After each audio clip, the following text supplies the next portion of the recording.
랄랄랄라 하면서 랄랄랄랄라 그죠? 스머프 기본적으로 때 이렇게 혹시 있으세요? 사실 요즘 우리가 삶을 살아보면요 노래 부를 일이 많이 없습니다. 우리 공부하는 학생도 어떤지 모르겠어요. 이제 새로운 학기 시작하고 또 이제 2학년, 3학년, 4학년 또 석사과정, 박사과정 하면서 분주함 가운데 우리가 살아가기 때문에 혹은 그걸 느낄 수 있는 여유조차도 없을 정도로 매우 힘든 시간을 살아가면서 우리는 노래를 부를 수 있는 시간들을 많이 잃고 살아가는 것은 아닌가. 기쁜 일이 많이 없다는 것이죠. 기쁨이 넘칠 때 보통 노래를 하게 됩니다. 흥얼흥얼거리게 돼요. 기쁨이 넘친단 말입니다. 오늘 본문의 제목을 제가 찬양의 공동체 제목이 나왔나요? 네, 찬양 공동체라고 했는데 오늘 본문의 사도 바울을 통해서 그가 왜 기쁨의 찬양을 했는지를 좀 살펴보면서 여러분의 삶과 저의 삶을 좀 한번 비교해 보려고 합니다. 우리에게 정말로 찬양할 수 있는 그런 일들이 인생에 없는가 그것을 한번 살펴보려고 합니다. 유라이프 캠퍼스 교회에서는 에베소서 강의를 할 거예요. 제가 이 말씀은 새생명교회에서 이미 2008년도 한 해 동안의 말씀을 나눴던 것인데요. 그것을 하나님 주시는 말씀의 은혜로 다시 한번 묵상하면서 사랑하는 목회 멤버들과 함께 이 말씀을 좀 나누고 싶은데요. 아마 이 자리에 그래도 몇 분 안 계시면 다 처음 듣는 말씀일 겁니다. 그래서 제가 자신감 가지고 재탕하는 것이 아니고 묵상해 주신 말씀을 짧게 여러분과 나누면서 우리 공동체가 찬양하는 공동체가 되었으면 하는 마음을 하는 말씀 나눕니다. 특별히 가사를 띄웠었네요. 죄송합니다. 여기 뒤로 이리로 가야죠. 네. 눌러주실래요? 네, 여기입니다. 네. 말씀을 나누면서 이 부분을 여러분과 좀 언급하고 하나님 말씀을 좀 짚고했으면 좋겠어요. 한국교회의 어려움은 이 땅의 교회의 어려움은 말씀의 부분 순종이다. 마태복음 28장 20절에 보면 주님의 대명령 한국교회가 참 잘 고백하는 구절이다. 내가 너에게 분부한 모든 것을 가르쳐 지키게 하라. 볼지어다 내가 세상 끝날까지 너희와 항상 함께 있으리라. 다음 눌러주시겠어요? 그동안 한국교회는 예수님의 제자 만들기를 참 잘하였다. 잘 가르치는 목사님들 넘쳐났고 그러한 교회가 부흥하였다. 그러나 가르침에는 강했지만 그 가르침을 지키는 일에는 모두가 게을렀던 것 아닐까. 다음 슬라이드 보여주시겠어요? 네, 다음 슬라이드를 눌러주시면 좋겠습니다. 이게 찍게 되나요? 제가 누를까요? 됐습니다. 예. 뒤에 무디가 이런 이야기를 했어요. 한번 읽어보시겠습니다. 시작.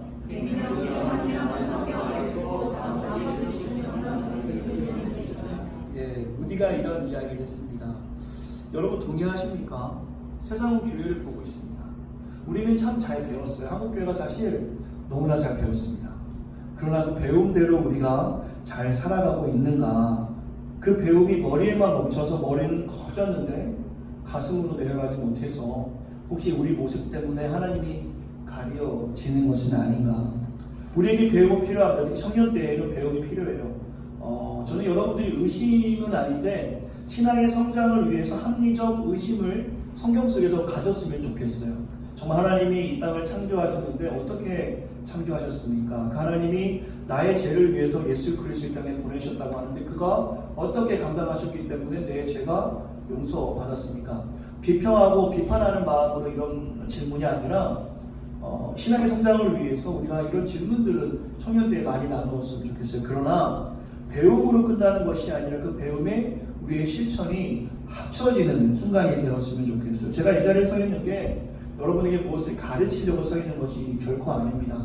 저는 여러분을 가르칠 자격도 없고 가르칠 수도 없어요. 다만 오늘 말씀의 리마인더로 여러분이 다 아시는 말씀을 리마인드하는 마음으로 하나님 말씀을 좀 증거하고 싶어요. 그래서 길지 않은 시간일 것 같습니다. 6캠 예배는 보통 말씀을 20분 이내로 제가 준비하려 하는데 짧은 시간이지만 저와 여러분들이 이미 아는 말씀을 이 뒤에 무디가 했던 말을 기억하면서 나를 통해서 하나님이 세상에 보여줄 수 있구나.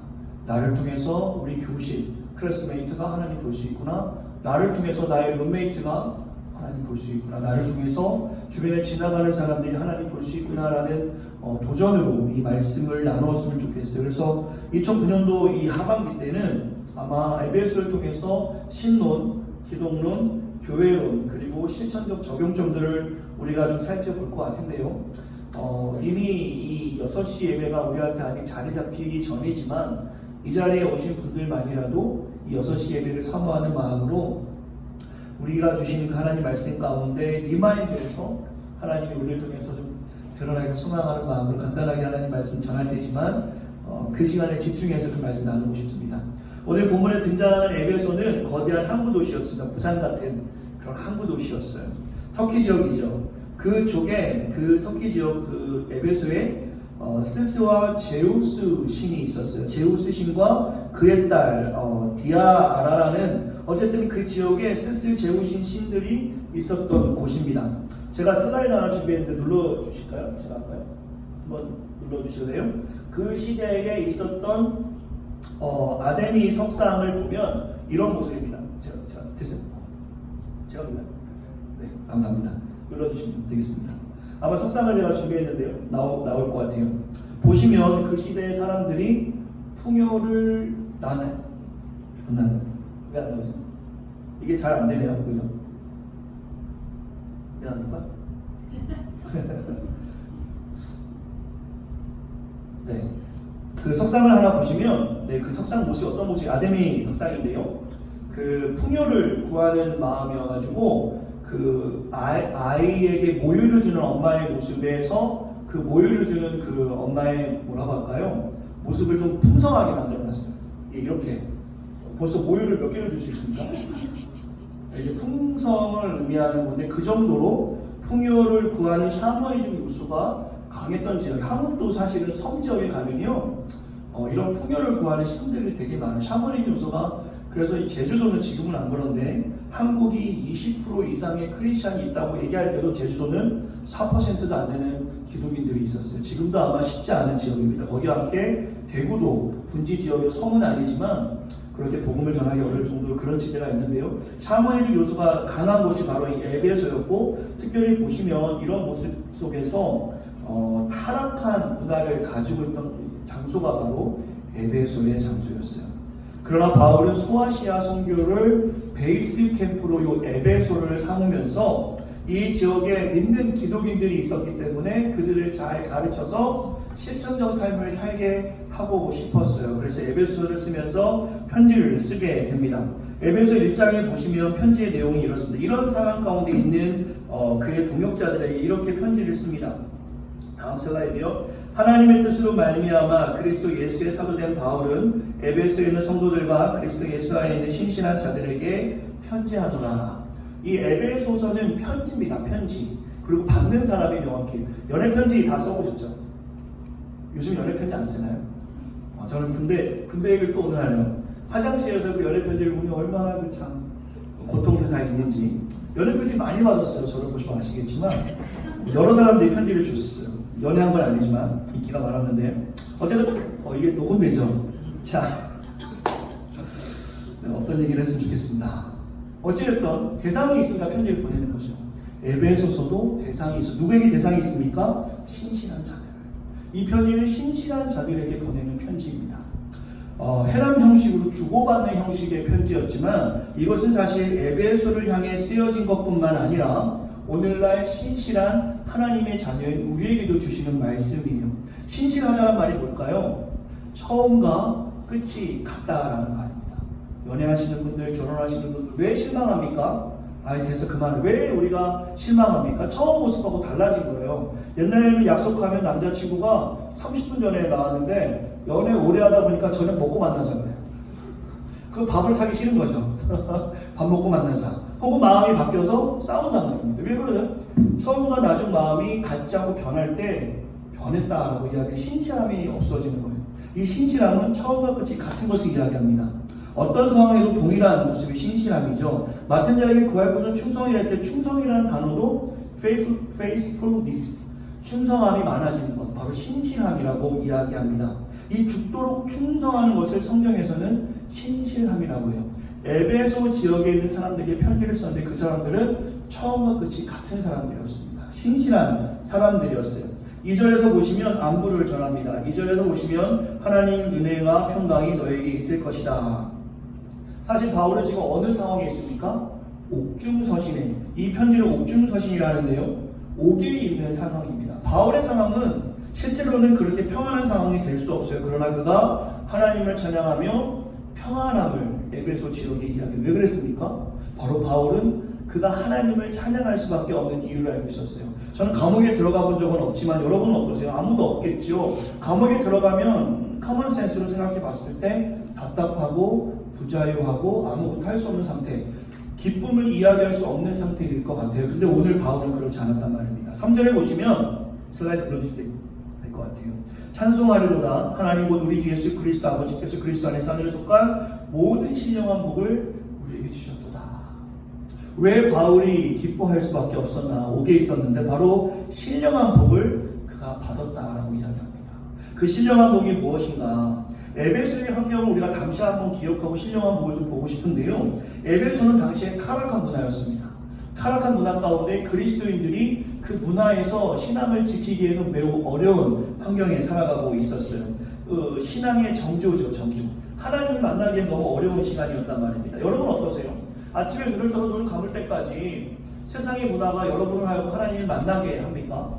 사실 학생들은 분주함 속에서 있고요. 우리 직장생활이나 우리 회사생활 하시는 분들이나 일하시는 분들은 그 바쁨이 하나님과의 관계를 얼마나 많이 잘라놓는지 몰라요. 거기에다가 세상의 문화가 더해지면 하나님을 금방 일주일이 168시간인데요. 순간에 일주일이 확 지나간 성경을 한 번도 보지 못하고 일주일을 지나갈 때도 우리에게 있습니다. 그토록 세상은 분주함으로 우리로 하여금 하나님을 만날 수 없게 하는데 거기에 음행의 문화까지 합쳐진다면 그 에베소 지역에서 신앙생활하는 그 에베소 성도들이 얼마나 힘든 시간을 보내고 있었겠습니까? 이 신앙의 양심으로 혹은 신앙생활하기 어려운 시대에 살아가는 에베소 성도들에게 찬양의 이유를 사도 바울이 보내고 있는 거예요. 여러분에게 본다면 스펙을 쌓아야 하는 이 세상 가운데 아무것도 할 수 없는 나약한 자신을 볼 때, 혹은 쉽게 직장을 얻을 것만 같았던 우리의 선배들, 혹은 우리 아버지가 그렇게 열심히 일하셨는데 세상의 빠른 구조 속에서 적응 혹은 그것을 이어나가지 못하고 빨리 은퇴하시는 모습들, 우리 청년들이 5포, 3포 혹은 무한대 다 포기한다는 거, 연애, 결혼, 어떻게 연애를 포기할 수 있을까요? 직장 포기, 결혼, 출산 포기, 얼마나 많은 이야기를 합니까? 꿈을 꿀 수 없는 이 시대. 좀 전에 말한 것처럼 정말로 기쁨의 노래를 부를 수 없는, 순간적으로 기쁘지만 그것을 지속하기 어려운 이 시대에 살아가는 우리와 에베소는 다르지 않다는 것입니다. 어렵다는 것이고 신앙생활하기 어렵다는 것입니다. 근데 그 속에서 사도 바울을 통해서 에베소 성도들에게 우리는 하늘에 속한 신령한 복을 받았다, 기뻐하라, 찬양하라 라고 이야기합니다. 그게 무엇입니까? 바로 4절과 5절이에요.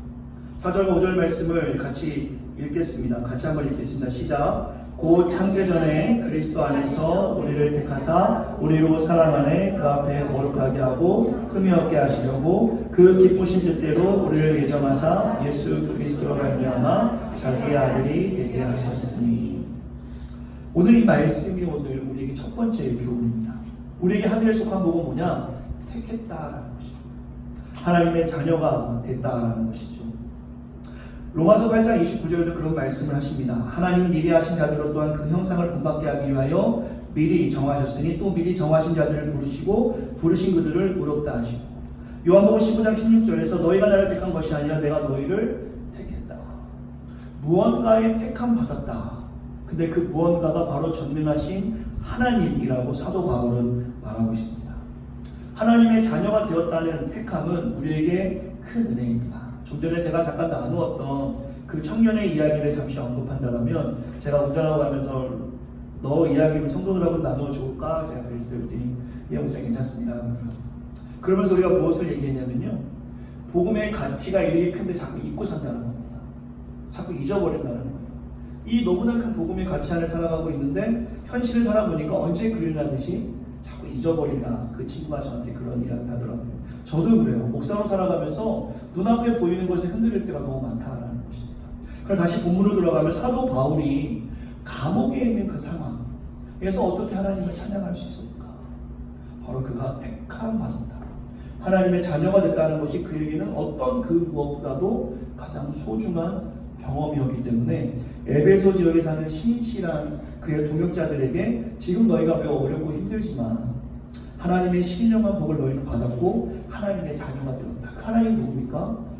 방황하는 하늘을 만드시고 이 땅을 만드신다는 것입니다.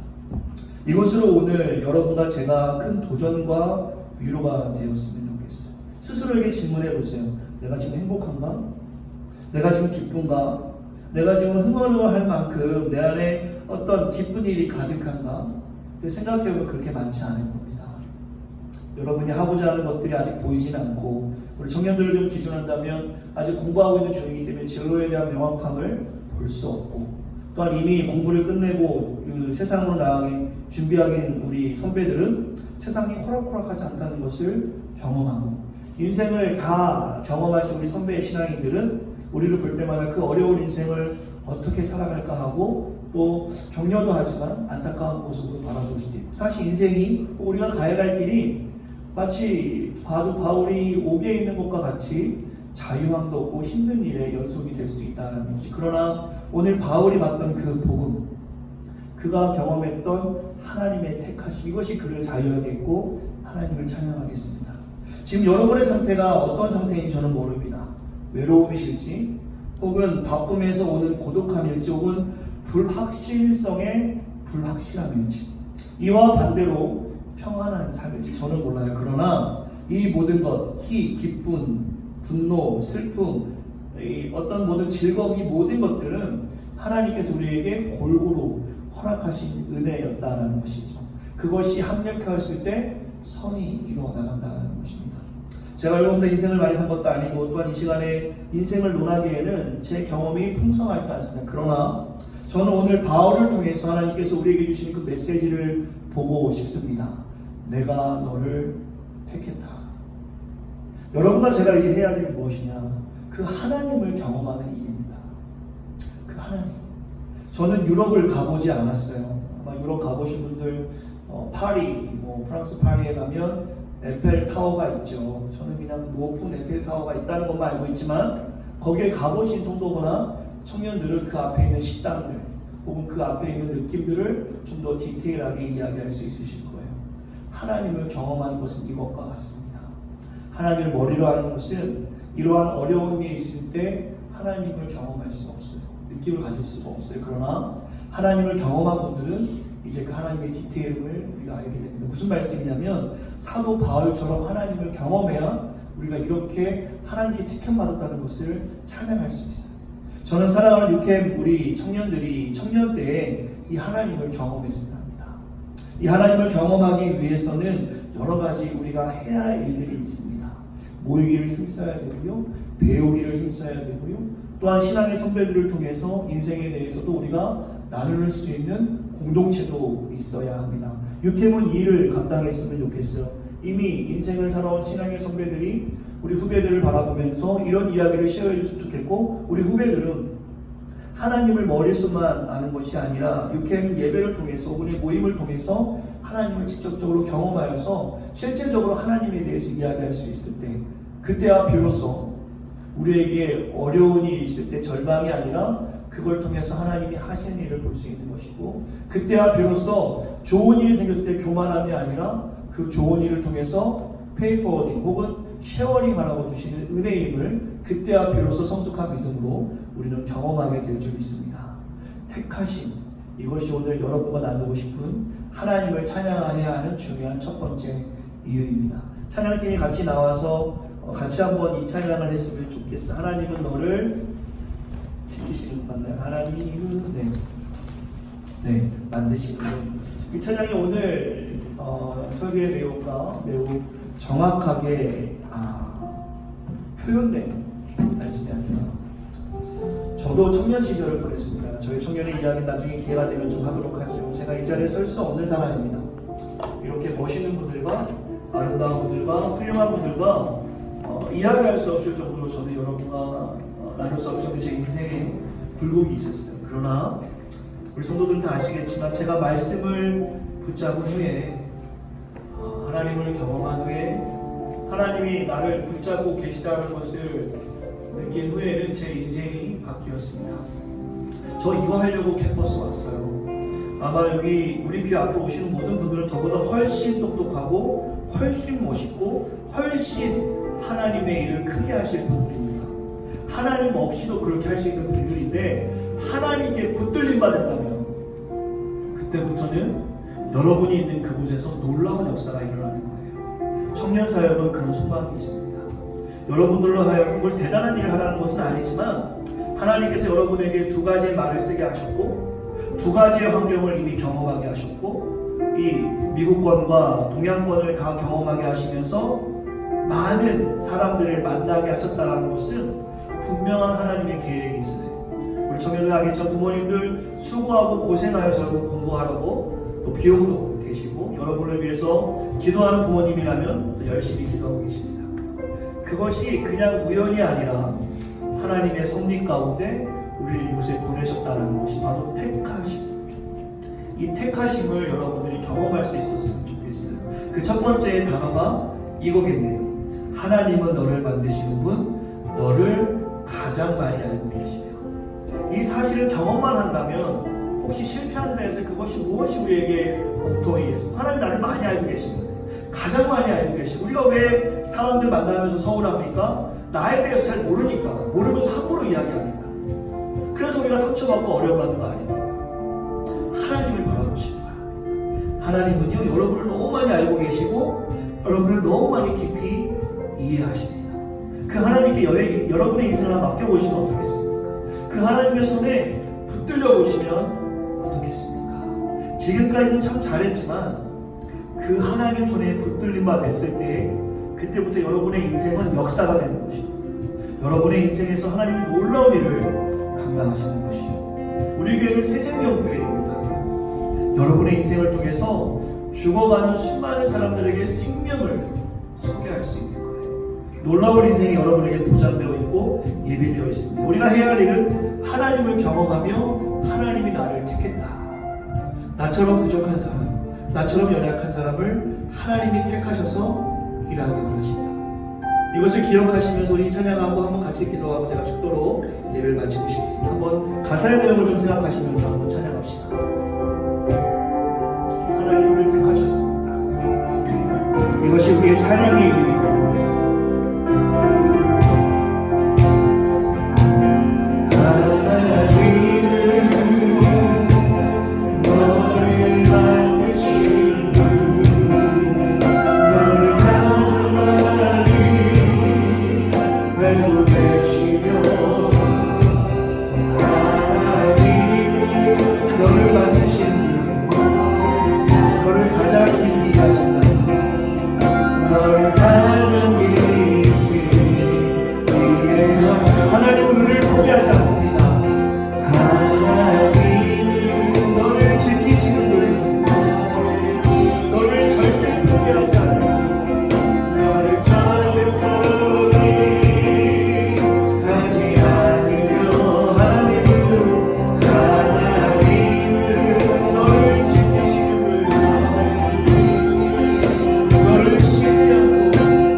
그 사랑